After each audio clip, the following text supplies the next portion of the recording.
Good afternoon. So we'll continue from the previous lecture.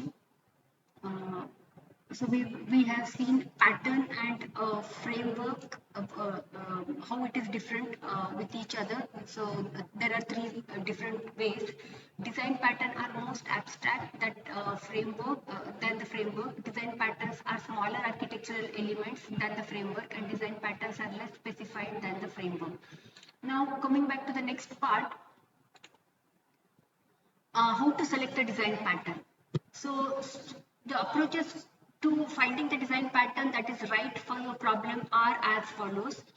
Consider how design pattern solves the design problems, then scan the intent sections, then study how the pattern interrelated with each other, then study patterns of like purposes, then examine the cause of redesign, and consider what should be variable in your design. So these are nothing but the few approaches using which you are going to find the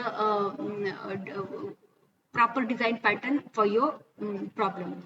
These are nothing but once again the catalog they have shown over here, different design aspects that design the patterns. So let you vary. So I'm not going to read the entire thing over here. So it's a self-explanatory. So according to the three different types, based on three different types like creational, structural, and behavioral, they have given these details. Then how to use the design pattern, a step-by-step approach to applying a design pattern effectively. One is read the pattern once through for an overview. Then go back and study the structure, participants, and collaboration section. Then look at the sample code section to see a concrete example of the pattern in code. Then choose the names for pattern participants that are meaningful in the application context. Then define the classes. Define application specific names for operation in the pattern. Then implement the operations to carry out the responsibilities and collaboration in the pattern. This is how to use the design pattern. Coming back to object-oriented concepts, so here we are going to study what is that object-oriented development, what are the key concepts of object-oriented design, and some related concepts, benefits and drawback of the paradigm.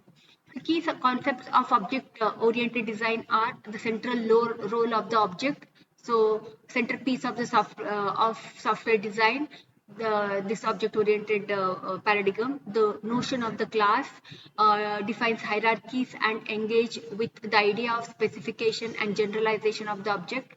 Abstract specification of the functionalities, which called as interface or an abstract class. UML, a unified modeling language, as a standard tool for describing the end products of the design activities, which is also called as a blueprint. Standard solution, so documenting of the standard solution called as a design pattern, common form of the reuse of the solution.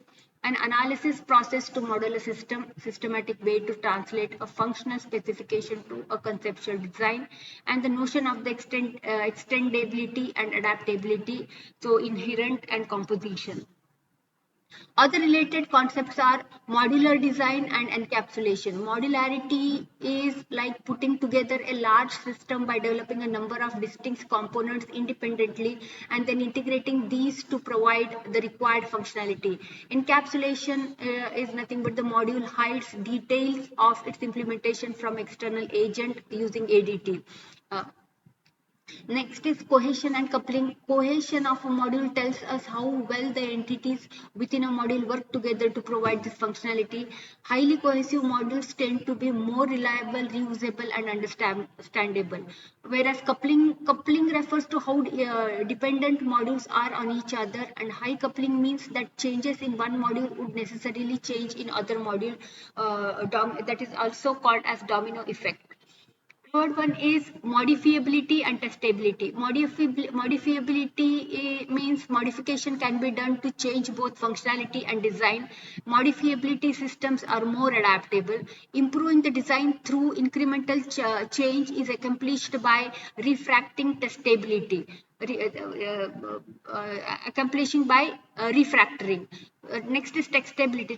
Textability of a concept in general refers to both falsifiability. It can simply be stated as the ease with which we can find bugs in a software and extent to which the structure of the system facilitates the detection of the bug. Next, definites and benefits and drawbacks of the paradigm. So one is objects often reflects entities in application system. Object orientation helps increase productivity through reuse of the existing software. It is easier to accommodate changes. The ability to isolate change, encapsulate data, and employ modularity reduces the risk involved in the system development.